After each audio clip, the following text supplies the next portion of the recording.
Chapter ma 31 bende jatolo bong' Moses nowacho, neni gi nyinge ama aluongo Bezalel wuod Payuri wuod Pahur ma ok dinj pa Juda, bende atieko pong'ogo gi jopawere irieko kod niang' kod ing'eyo kod ikula jepachiro, ni onyal riro tich mariek, ni otii goldana kod silvana kod brazana kod i thumo patelin, ni okiti telinno kod iwaro pathara, ni otii kola je pachiro. Nyo an neni atieko miyo gigo Aholiab wuod pa Ahisamach ma ok dinj pa Dan, bende chunye pajije manigi rieko ichunye ama aketho rieko ni jonyal timo kis gimoro je ma atieko titorin.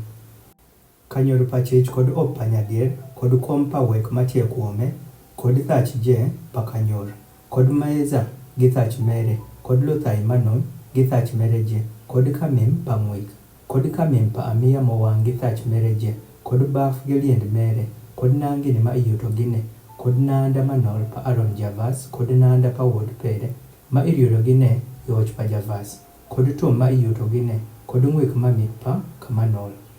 Jola timo gime je sano chalo gi gima atieko titorin, bende jatolo bong' Moses sanowacho. Luwi bende bong' nyithindo ma Israel sanowacho, adieri ilakano saba paran ropira mobedo nyusidier an kod win iyijrime mowin,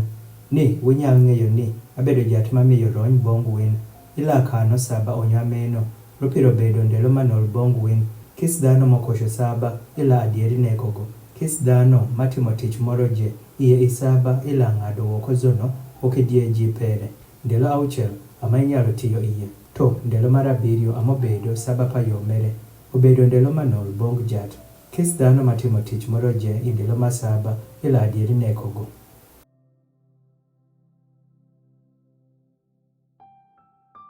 Rogeno nyithindo ma Israel jola kano saba ni jogeni saba ijirime pajo rokobe na makirumi, gime amobedo nyusidier an kod nyithindo ma Israel saje. Ropiri ndelo auchiel jato timo paw kod paj.